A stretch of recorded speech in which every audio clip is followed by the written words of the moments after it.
పిఎస్కి వస్తారు మీరు కూడా వెళ్ళండి అమ్మా ఆడ సార్ మాట్లాడతాను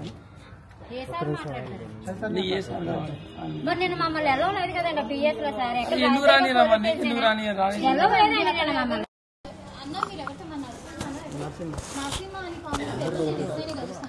పోలీసులు రేవంత్ రెడ్డి గన్మ్యాన్ అని చెప్పేసి అలా సపోర్ట్ ఉండమని చెప్పేసి రేవంత్ రెడ్డి ఏమైనా ఆర్డర్స్ ఇచ్చిందా సార్ మీకు? మరి ఎందుకు లేడీస్ తీసుకొని వాళ్ళని ఇబ్బంది పెట్టే ప్రయత్నం చేస్తారు మీరు?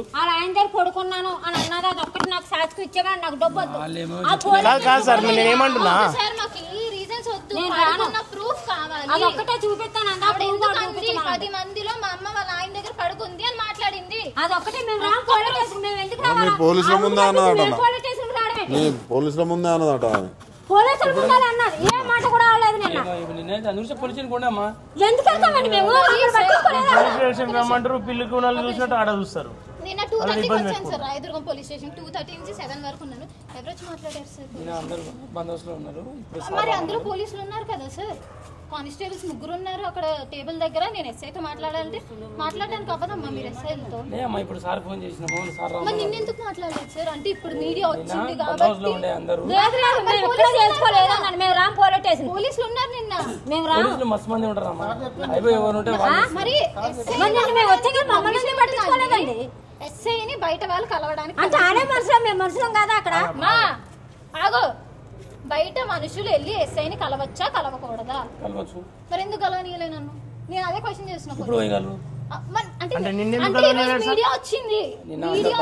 ఎందుకు బందోబస్తులు నేను ఆల్రెడీ మాట్లాడినప్పుడు పిఎస్ లో ఉండు సిఏ గారు ఉన్నారు ఎస్ఐ గారు ఉన్నారు.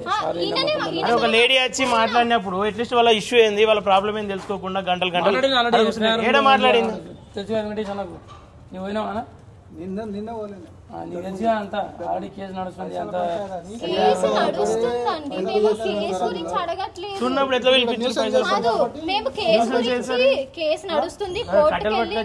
చూడప్పుడు ఎట్లా నిలబడ్డారు వాళ్ళు. అవును కదే డబ్బులు ఎట్లా తీసుకొచ్చారు? డబ్బులు ఏ ఇంటికి వచ్చి తీసుకొచ్చారు?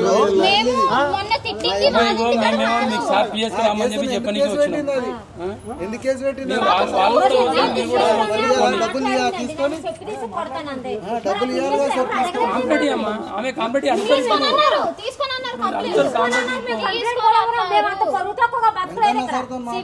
రేవంత్ రెడ్డి ప్రజాపాలన గన్మ్యాన్లకు వీళ్ళకు వాళ్ళకి ఏమని చెప్పిండా సార్? ఒకసారి మాట్లాడదాం మనమే. ఇదే మాట పొజిషన్ లో చెప్పమ్మా. ఓ సార్ మీ సిఐ ఎవరు ఉన్నారు ఇప్పుడు?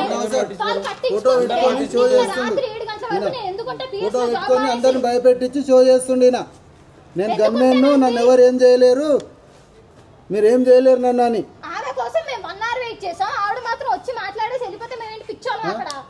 చూడండి అందరు చూడండి.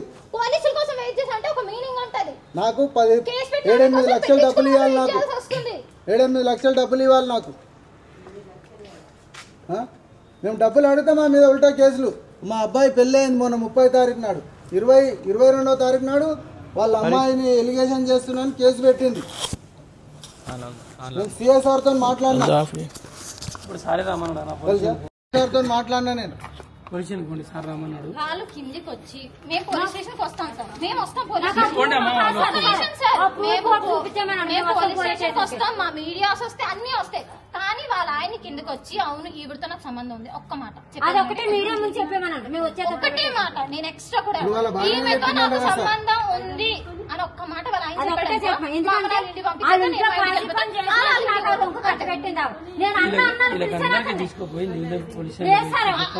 రావాలి సార్. ఆమె పరువు తీసిన తర్వాత పోలీస్ స్టేషన్ లోకి ఏం చేయాలి సార్? మేము చెప్పి మేము వచ్చినాం నీకు చెప్తున్నాం వాళ్ళకి చెప్పమని చెప్పి నువ్వు కూడా దాన్ని కట్టుకొని నువ్వు కూడా విఘ్నం చూసుకొని నువ్వు కూడా మమ్మల్ని కూడా ఇట్లా అంటే ఇప్పుడు నా పరువు పోయినా నేను ఏమంటున్నా వాళ్ళు వస్తామంటారు పోలీసు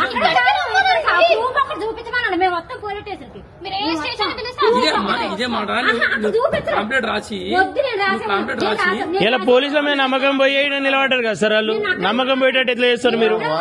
ప్రజాపాలన అని చెప్పేసి అంటే ప్రజలందరూ నమ్మకం వేసుకునే పాలన కావాలి. అనేది ఏంటంటే ఆమె హాఫ్ అన్ అవర్ వచ్చి వెళ్ళిపోయిందంట, వీళ్ళనేమో సాయంత్రం వరకు వచ్చారు. రాయదుర్గం పోలీస్ స్టేషన్ కి వెళ్ళి సీసీ కెమెరాలు ఓపెన్ చేసి చూడండి నేను ఎంతసేపు అక్కడ ఉన్నాను, ఏం మాట్లాడాను. సీఐని కలుస్తా అంటే కలవనిస్తలేదు, నా నా తరపున ఎవరినన్నా కాల్ చేపించి మాట్లాడిస్తే ఎందుకంత హుషారు చేస్తున్నా, ఎందుకంత షో అప్ చేస్తున్నారు మీరు? ఏం మీకు పెద్ద పెద్ద వాళ్ళతో పెట్టుకొని ఏమైనా చేసుకోవాలని ఉందా? ఆమె మాట్లాడుతుంది మేడం చెప్పేది వినండి ఫస్ట్. అంటే ఓకే వాళ్ళు ఆయన చేస్తారు కాబట్టి ఆమె మేడం అన్నారు, ఓకే మేము ఏం చేస్తారు కాబట్టి మేము చిల్లర వాళ్ళ కనిపించాం, అది కూడా ఓకే మాకు. అంటే పోలీస్ స్టేషన్ లో ఇద్దరు మాట్లాడొచ్చు, రైట్? డబ్బున్నా డబ్బు లేకపోయినా నీకు న్యాయం కావాలంటే నువ్వు మాట్లాడే రైట్స్ ఉన్నాయా? నరసింహ సార్ అన్నారు.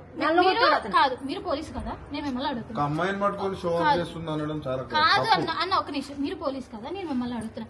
ఇప్పుడు అతనికి డబ్బు ఉంది, నా దగ్గర డబ్బు లేదు, నాకు న్యాయం కావాలి. ఇప్పుడు ఆయనే మాట్లాడాలా, నేను కూడా మాట్లాడొచ్చా? డబ్బు విషయం కాదమ్మా,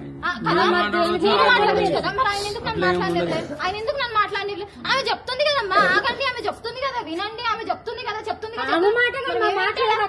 నీ వర్షం నువ్వు చెప్పను చెప్పనియలేరనే కదా సార్. వీళ్ళు ఇంత పెంట చేసుకోవాల్సిన అవసరం ఏముంది వీళ్ళకు? 2 రోజుల నుండి డ్యూటీ బంద్ చేసుకుని ఇలా పెంట చేసుకుని ఇక్కడ నిలబడాల్సిన అవసరం ఏముంటది వాళ్ళకు? మా పరువులు ఉండవా? మేము మొత్తం పోలేట నాకు అది ఒకటి వీడియో ఉందన్నది, ఒక్కటికి ఇక్కడ 10 మందిలో చూపించేమనండి. నాకు ఆవిడ ఇచ్చి ₹1,00,000 కూడా నాకు రూపాయి వద్దు. నేను 10 కొంపల్లోనే 1 సంవత్సరం కష్టపడితే ₹1,00,000 సంపాదించుకుంటాను. 10 ఇల్లు నెలకి ఇంట్లో కూర్చోకుండా నేను కష్టపడితే నా ఓపు నా దగ్గర ఉంది. ఎవరి దగ్గర పడుకొని నేను సంపాదించుకోలేదు. నేను కష్టపడి గిన్ని దోముకొని దానికి ఇచ్చాను, ₹1,00,000 చేతిలో పెట్టాను. నువ్వు నా మొగుడి దగ్గర పడుకున్నా నేను చెప్పు తీసి కొడతానే బజార్దానా అని అడిగింది కేసులో. కానీ నాకు నరసింహస్వామి సార్ కూడా అక్కడ ఉన్నాడు. ఈ మాటలు పోలీసులు ముందు మాట్లాడితే బజార్దాని చెప్పు తీసుకొని కొడతాను, నా మొగుడి దగ్గర పడుకున్నా, ఇవన్నీ పోలీసులు. అంత ధైర్యం ఉంటే వాళ్ళు గీడ ఎందుకు చేస్తుండే? నిన్న ఆడే చేస్తుండే.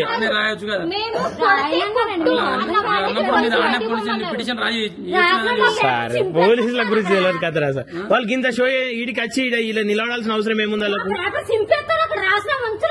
వాళ్ళు అదే అంటారు, ఇట్లా వీళ్ళకి అందరికి తీసుకొచ్చి నాకు